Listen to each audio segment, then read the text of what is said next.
r/AskReddit. Women of Reddit, what do you think would be the worst thing about being a man? Oh, you got stuck taking care of the kids today, huh? Giving mom a day off. Finally? Dads know what I'm talking about. Edit. Well, that blew up. Glad to see I'm not crazy. It's interesting to see the scattered few people say OMG people don't actually talk like that. And then see hundreds of other folks confirm that, yeah, people do say that shit. I was a stay-at-home dad until my daughter went to kindergarten. This hit me deep in the soul. I've been accused of being a child predator while reading a book on a park bench while my daughter plays. Have had the cops called on me when my daughter and I were just walking down the street 2 blocks from my own home, and have been generally looked down on even by family members while I was a stay-at-home parent. The giving mom a day off line is just emotionally crushing sometimes when it's said. Edit. Thank you for the platinum. Thank you all very much for the kind words and the discussions had about this. Edit 2. Thank you for the silver and gold as well. You spoil me. My daughter is 7 now, and things like these haven't happened in quite a while. We actually just had a wonderful trip to the grocery store today. You all are wonderful people, and I thank you for the kind words. My wife literally came home one night and told me she was leaving for another man, took my money, and filed for divorce. She also took and kept the dog. I was allowed 1 day off from work to deal with it, our court date. If I even slightly mentioned it, people would go silent. And it's 6 months later and everyone expects me to be completely over it. It's torture. Edit. I really didn't expect this to get so much attention.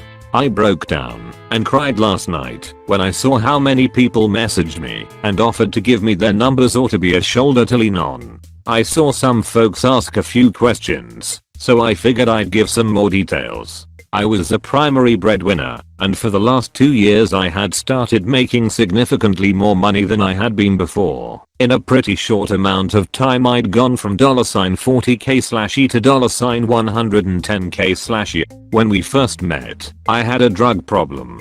I cleaned up, worked for a while in the industry I had been in, then got into the software industry. She controlled the finances. Having a large sum of cash available to me, while not anymore, can be triggering, and I trusted her, and frankly didn't care. I would usually have a few $100 and she'd have the rest, which she assured me she claimed she had been saving. When she left, she didn't talk to me until I saw her in court, where she said she had $400 to her name. I was so beaten down at that point and just wanted my dog back, or the chance to see the dog. I didn't care about the money. I left court with none of the above. I live in a no-fault state, so we just had to go to court once. When the mediator asked if I wanted her to ask the judge about a hearing for the dog, I said yes. My ex then told me she was going to let my work know I'd been emailing her, begging her to come home from my work email/during my workday, implying she'd be attempting to get me fired, and had no issue doing it. It feels good knowing other people care. Thanks. I was fishing at a park today, and some 8-year-old kid who was alone came up to me and showed me that he broke his line off in the water. He didn't have any extra tackle, so I gave him a new jig and hook, tied it on for him and everything. It was the cheapest reel and line I've ever seen, so his folks must have just picked it up at Walmart and said, "Here, go fish." He wanted to fish with me after that. I didn't want to tell him to get lost because he was looking up to me at that point, so I said, "Sure, if you want to." The entire time I was having a mini panic attack waiting for the kid's parents to show up and kick my ass or something. The kid was super sweet and kept trying to impress me by telling me all the huge fish he caught. Eventually he went away and his folks showed up, and as I was leaving he pretended not to know me and quickly gave me a stealthy wave. I shouldn't be afraid to help a kid out like that. I feel you, man. My wife was walking around Target one day, that's her favorite place, and I was watching our little boy. He was on the aisle with cars and boy things. I stood next to him and would follow him as he moved down the aisle. Multiple people gawked at me, slowed down, gave me dirty looks. I have an olive complexion and dark hair, Italian heritage, and my wife is pale and Irish with blonde hair. Our son has a mix of both, and when you look at our eyes, shape or face it's easy to see he's my son. But at a glance he definitely doesn't look like he's mine. Although he's 3 shades lighter than me and 5 darker than his mother. It's awful to feel like a criminal, because I'm with my son. I've ripped into more than one woman trying to stick her nose where it doesn't belong. I have a baby girl on the way and I know it's going to be worse. I think I'll print a shirt with her face on it that says, "Fuck you, this is my daughter." Edit. Blown away by the support. Sad other parents have had similar issues. But I've definitely laughed at some of the comments. Lol. I was at my local dog park once, and one of my high school senior students was there with her mom and her dog. My student recognized me and came up to say hello. I was wearing shorts, a baseball cap, sunglasses and a Black Sabbath t-shirt. Anyway, this girl's mom was on a park bench about 50 feet away, and my student and I start chatting, like, so what college are you going to, etc. I crack a few dad jokes and she's laughing, and I look up and see her mom staring at me, and she gets up and walks over really fast with a strange look on her face. Her mom gets to us and she says, "Hey honey, who is this?" in that classic, concerned yet polite mom voice. The kid says, "Oh, this is Mr. Superfudge 73, my app environmental science teacher." Immediately her mom relaxes and smiles and says, "Oh, my daughter loves your class so much. So nice up finally meet you." But for 10 seconds she was like, "Who is this creep talking to my daughter?" Kind of weird but understandable. When I was in high school, my dad got remarried to a woman with a ton of emotional baggage.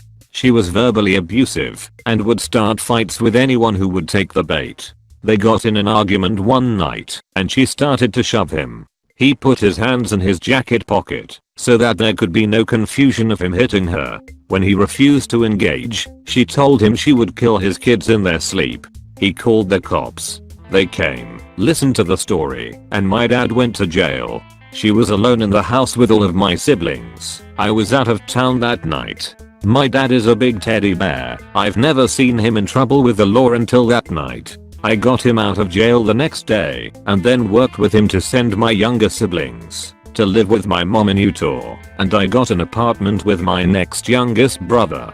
He had a criminal record for having his and his children's lives threatened. That was really fucked up. Edit. Wow. I head out to karaoke for the night and come home to find a huge response on Reddit. Thanks for all of the kind words, guys. We are all much better off today. This was 16 years ago, so we've had a lot of time to grow and move on. My dad is doing very well for himself and has been remarried 14 very fulfilling years. I said this in another comment below, but if you asked him today, he would probably tell you his life has never been better. We're all doing very well today. Imagine pretty much being invisible. You get your self-worth from how well you perform at work. Perform good and you're okay day to day. Start performing bad and you want to kill yourself because your only interaction with people now is negative. Nobody cares about you. Nobody messages you. And when someone calls they want something from you. Now I don't mind helping, but damn, call me up for a beer or some camping too sometime. The hardest part is when it only is family, your friends are gone. So you always answer for family because it's what you do, but it's always, "Hey man, how was your Memorial Day?" if even asked. "Hey, Kylie is moving this weekend to college and we'd like to try and get it done in one shot. Are you busy Saturday?" "Oh, you work." "Oh well, okay. Are you free Sunday?" "Cool, well can you come Sunday then? We'd love to see you.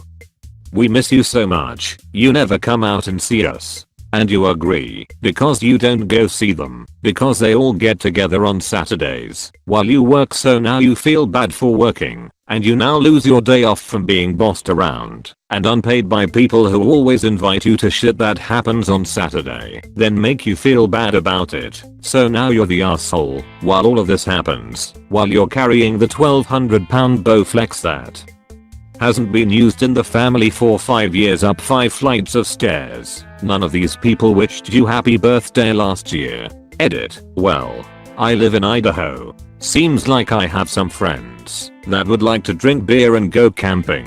HMU. I'll bring meat and fire. Let's get drunk, then tomorrow on our way out pick up some trash left over at other camps, because we pack in pack out.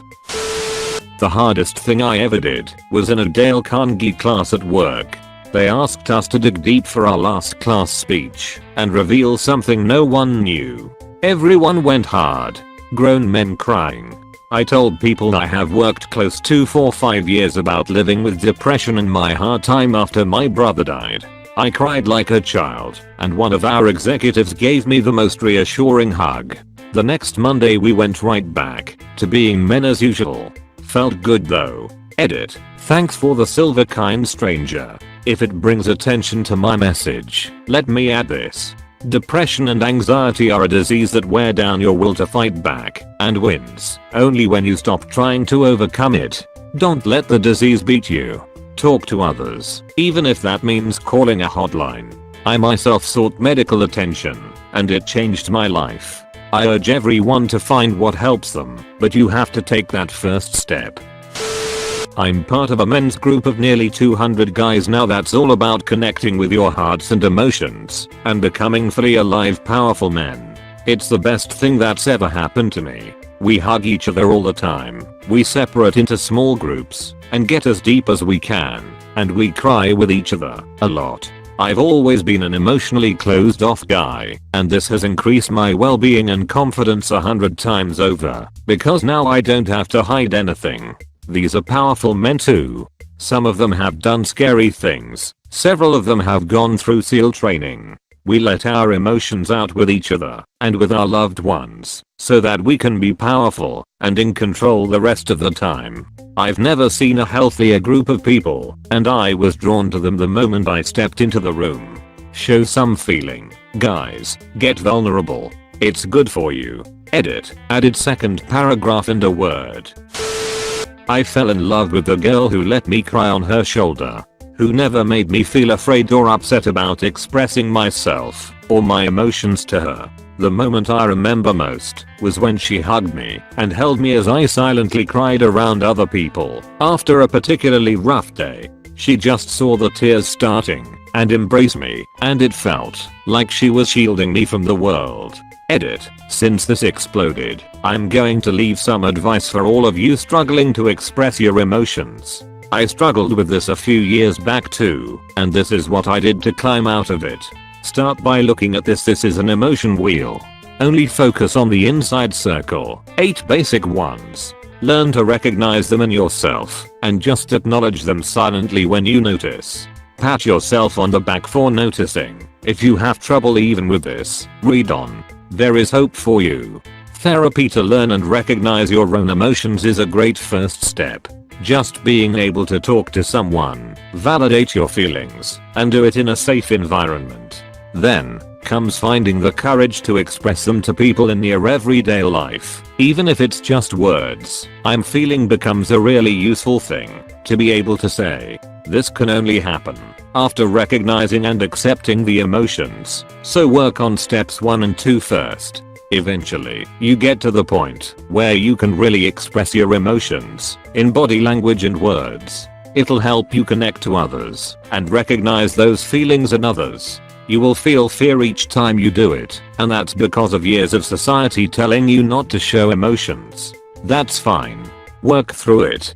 Be courageous if you feel safe enough to. It was actually in the middle of this stage that I met said girl, and I remember the first night we had dinner. We were so open and honest, and it felt safe and caring. I could just feel this trust growing from both of us being gentle with one another. It was wonderful. I asked her out to brunch the next morning.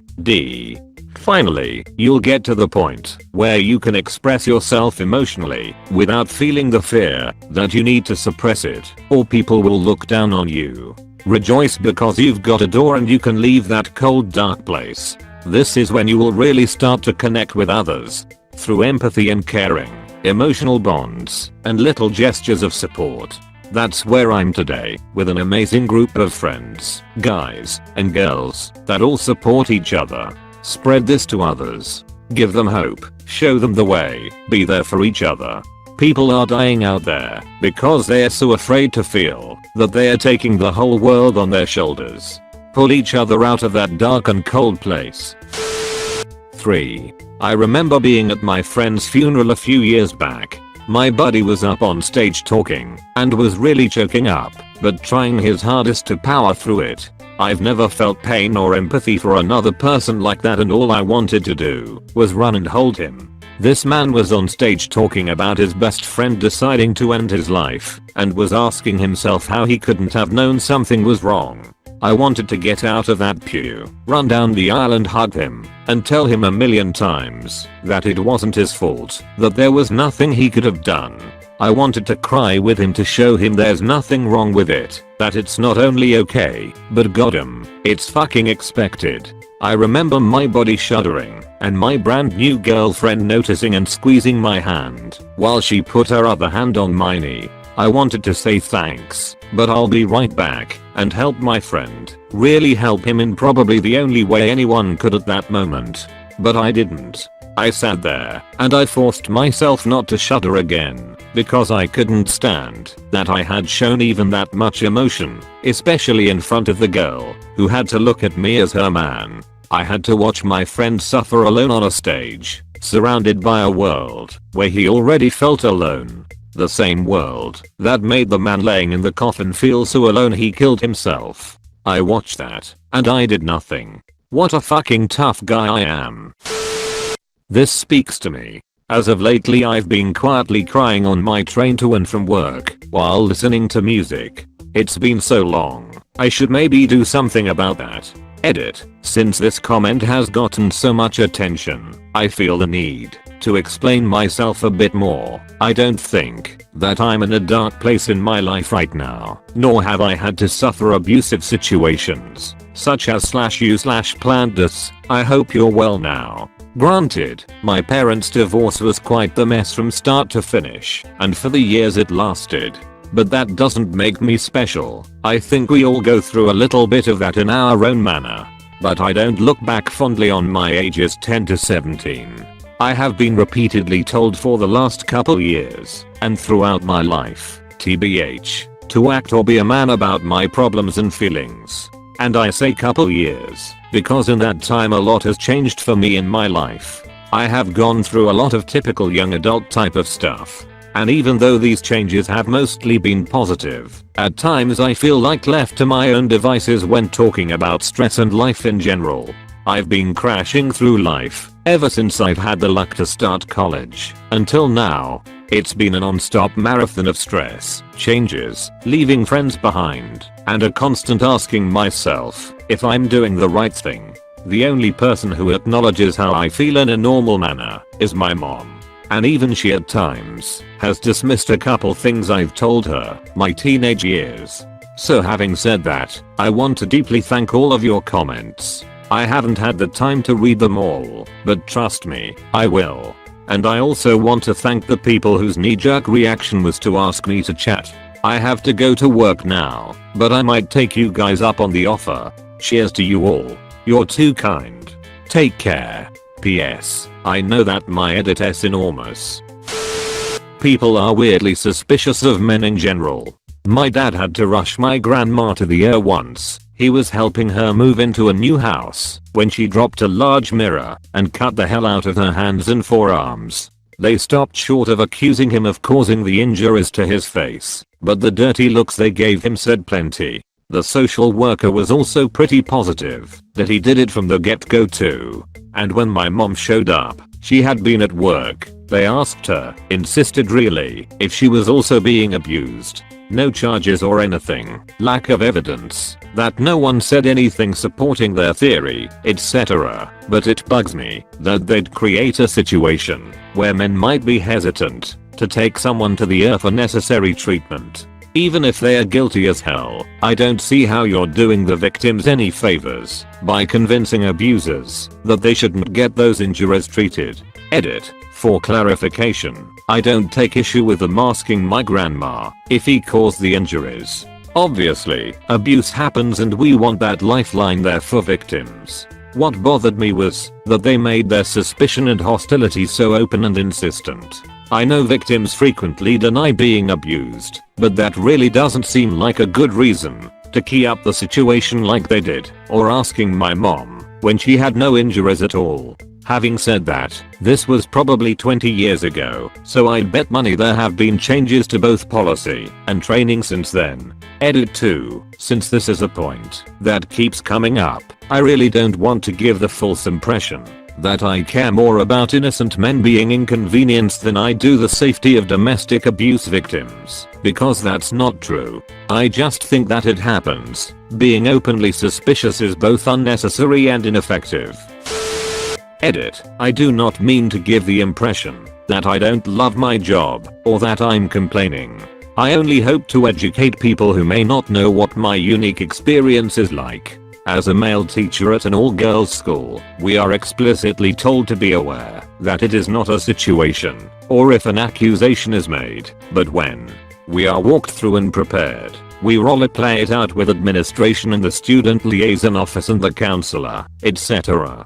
Here are some of our rules that are put in place to prevent issues, but that the student body is mostly unaware of. A male teacher must not comfort a crying student in any physical manner. Lower himself to eye level when speaking to a student if an item is dropped. A male teacher mustn't bend down to retrieve it, but may ask a student to do so instead. Correct a student on the details of her uniform, shirt askew or untucked, inappropriate lay of the skirt, but should bring it to the attention of a female co-worker post return polite chatter from the student's teacher. Your new necktie looks nice. Silence or a nod. No thank you or so does yours. Haha. Organize an activity that involves repeated sitting, standing, jumping, running, or stretching. Refuse a student restroom privileges for any reason. The girls abuse this one a lot, but I understand its function. Give the students any item as a token of performance or encouragement. Accept any item from a student comment positively or negatively on a student's appearance. Even if the student has prompted the interaction, make positive comment on a single student's work or performance anywhere a female teacher isn't present to verify the transaction's nature. So no. Good job on improving your math scores, sissy. In front of the class when handing out papers, etc. Pass a student on a staircase. A male teacher must iron our trousers in a certain way, triple pleat across the thighs, such that it adequately hides any shape of our masculinity when viewed head on or from the side, or when sitting, standing, or rising. Cross the hall when passing a restroom door, such that we do not pass in front of the walkway in front of the restroom door, but pass from the opposite side of the hall. Sit only behind a teacher's desk, never on a regular chair. When students are present, be well groomed and well dressed at all points of the school day. Avoid smoking or consuming foods during the school day that would make their breath offensive. Carry his materials in a basket rather than in his front pockets, to avoid needing to pocket check for items around students. I'm sure there are more, but these are most of the interesting ones.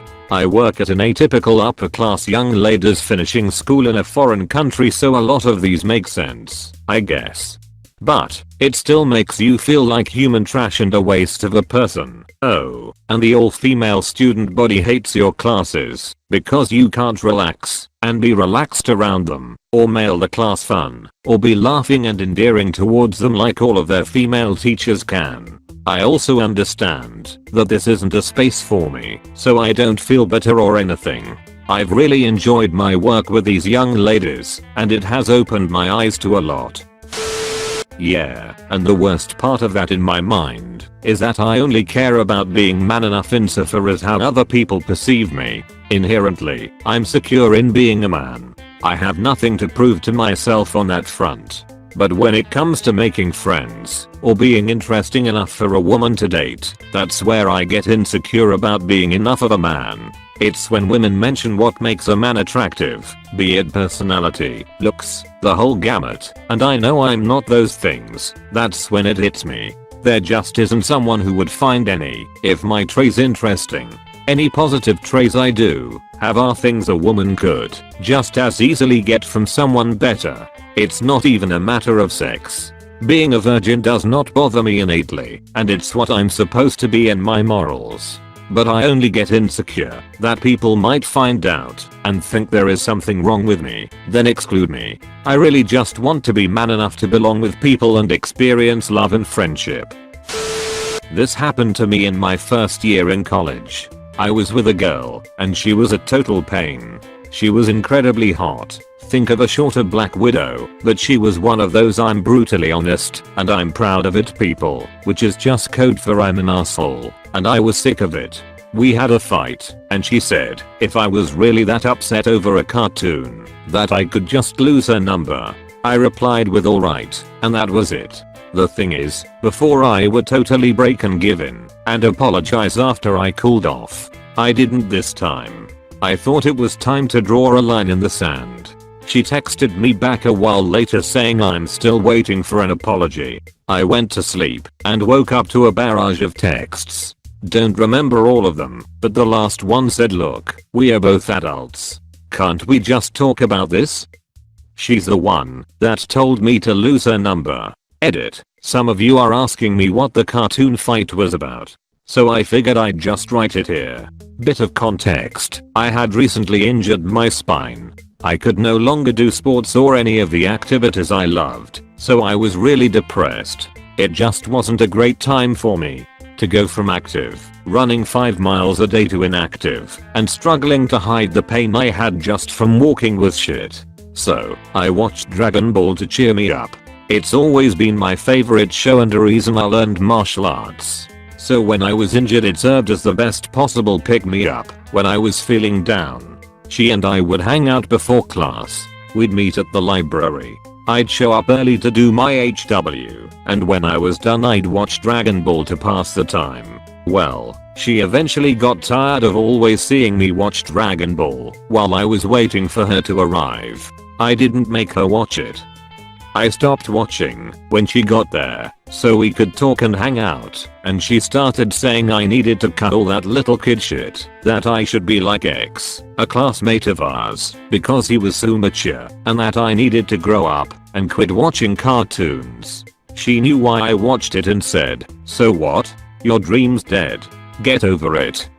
And that watching a cartoon isn't how adults dealt with shit. I told her it wasn't working out, stuffed my stuff into my backpack and headed out. Mature ending things with a girl that was way out of my league, seriously. I'm not even exaggerating.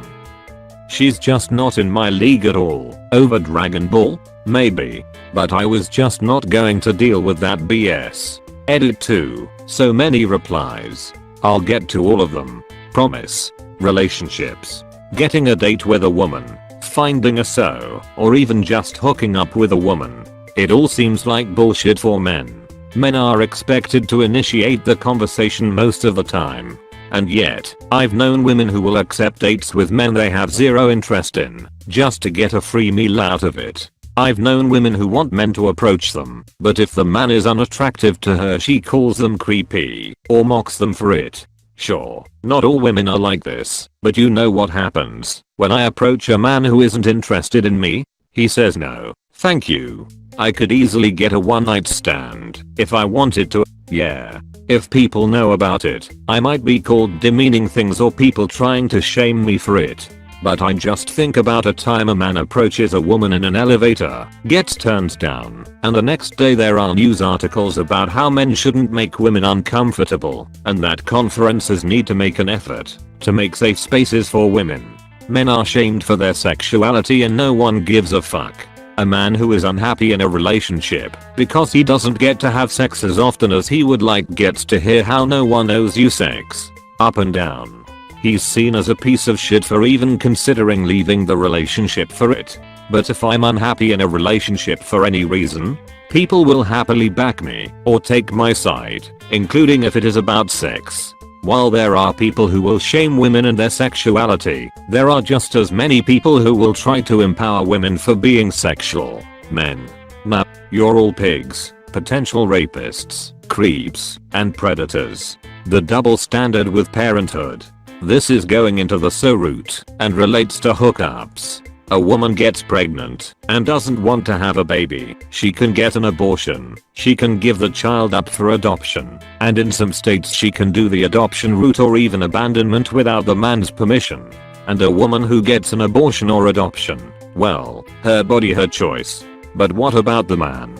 A woman gets pregnant and he doesn't want to have the baby. He's a deadbeat. If she keeps the baby, your money is tied to her and the child for years, and you're a deadbeat for even considering anything different. Not only that, but if a man doesn't want to support a kid, then don't have sex, is often said in discussions about this, even though the same fucking line is used against women by pro-lifers. It's a gross double standard and a dangerous one, making sex and relationships more tricky for men. It doesn't help that women have a huge variety of contraceptive options available to them, and men only have one that isn't permanent. Marriage is tricky for men. With how easy it is for a woman to leave marriage and claim a bunch of assets, sometimes get alimony, and take the children. Why are men risking marriage? Yes, not every marriage is so clear-cut, and sometimes the woman is making sacrifices herself which could make it difficult for her to get back onto her feet after a divorce. But come on.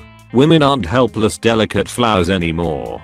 Women aren't solely reliant on their husbands and will be devastated after a divorce, at least not in the United States. And I acknowledge this as someone who is married to a man. Lack of support for those who end up in abusive relationships. Abuse can come from either sex. Men can be raped and abused too. But there are so few options out there for men who need help, in addition to people often saying or joking about how he probably deserved it, or that he's being weak. Since apparently I need to make it clear, yes, I'm female. I was born female. I'm not a trans woman, even though I have commented in trans subreddits. It's weird to me that some of you find it hard to believe